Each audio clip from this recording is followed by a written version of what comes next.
व्हायचं असं काम ज्यांनी केलं ना ते संत गाडगे बाबा, ज्यांच्यामुळे घराघरापर्यंत शिक्षणाची गंगा पोहोचली, ते डॉक्टर कर्मवीर भाऊराव पाटील, ज्यांच्यामुळे मुलींना खऱ्या अर्थाने शिक्षण मिळालं. माझ्यासारखी एक सामान्य मुलगी आज या ठिकाणी बोलू शकते ते आमच्या सावित्रीबाई फुले व महात्मा ज्योतिराव फुले, ज्यांनी लिहिलेल्या राज्यघटनेवरती आज साऱ्या देशाचा राज्यकारभार चालतोय, ते विश्वरत्न डॉक्टर बाबासाहेब आंबेडकर.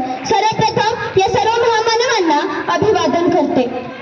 आयुष्यातले प्रत्येक क्षण लक्षात राहतात असं नाही, परंतु आयुष्यभर लक्षात राहण्यासारखा आजचा हा दिवस आहे.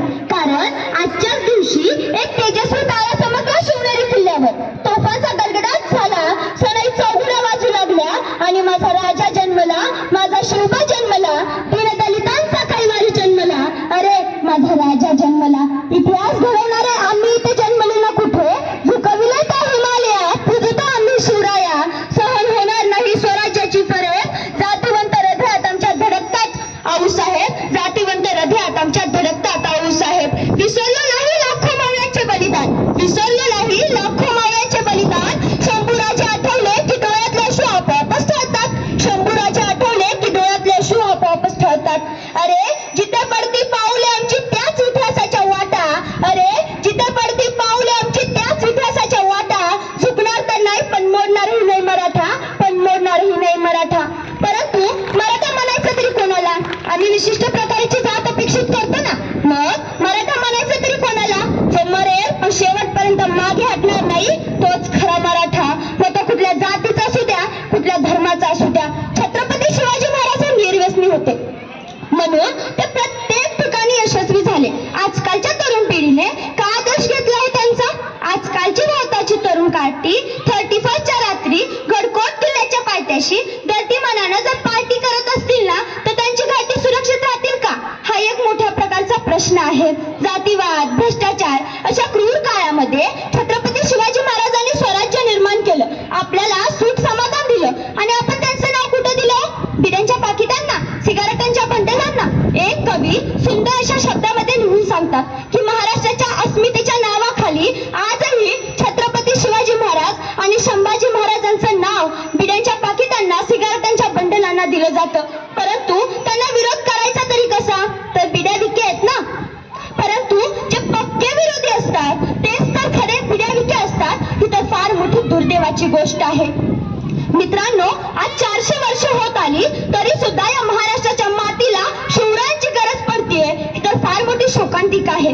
अहो असं वाटतं भले पहाटे उठावं, रायगडाच्या पायऱ्या चढाव्या, माझ्या राजाला हाक मारावी, साथ घालावी, सांगावं, विचारावं की राज कशी पकडली हो तुम्ही तलवार? आज तुमचा मावळा चहाचा कप उचलताना थरथर कापतोय. राज तुम्ही राज्य वेडे होतात, स्वराज्य वेडे होतात.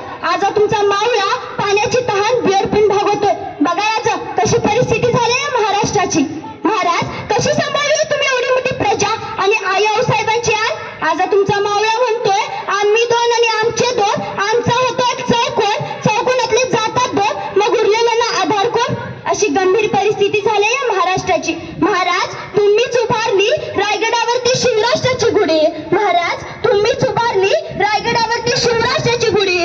तुम्ही नसतात तर सडली असती हिंदूंची मडी, तुम्ही नसतात तर सडली असती हिंदूंची मडी. महाराजांचं निधन झालं. महाराजांच्या मृत्यूची बातमी घेऊन औरंगजेबाचा माणूस औरंगजेबाकडे निघाला. त्याला वाटलं महाराजांच्या मृत्यूची बातमी ऐकून औरंगजेब अतिशय खुश होईल. तो धावत धावत धावत गेला. आलमपना आलमपना, बड़ी खुशी की खबर है. क्या हुआ? काफिर नरकाला गेला. कोण? शिवा. शिवा हुजूर. तेवढ्यात औरंगजेब शांतपणे उठला. स्वतःची नमाजाची चटई त्याने खाली अंतरली, त्यावर गुडघे टेकून बसला आणि नमाजाच्या रुगाजा पडू लागला. त्याने त्या अल्लाकडे हात केले आणि म्हणाला, या अल्लाह तेरे जन्नत के दरवाजे खुले रखना, तेरा नेक बंदा तेरे पास आ रहा है. हे परमेश्वरा तुझ्या स्वर्गाचे दरवाजे उघडे ठेव, तुझा सर्वोच्च पुत्र तुझ्याकडे येतोय. जातीपेक्षा मातीला आणि मातीपेक्षा छत्रपती शिवरायांना मानतो आम्ही. 300 किलोमीटर लांबीची भिंत बांधायला 150 वर्ष लागली. 300 किलोमीटर लांबीची भिंत बांधायला 150 वर्ष लागली. परंतु छत्रपती शिवाजी महाराजांनी अवघ्या 50 वर्षामध्ये जी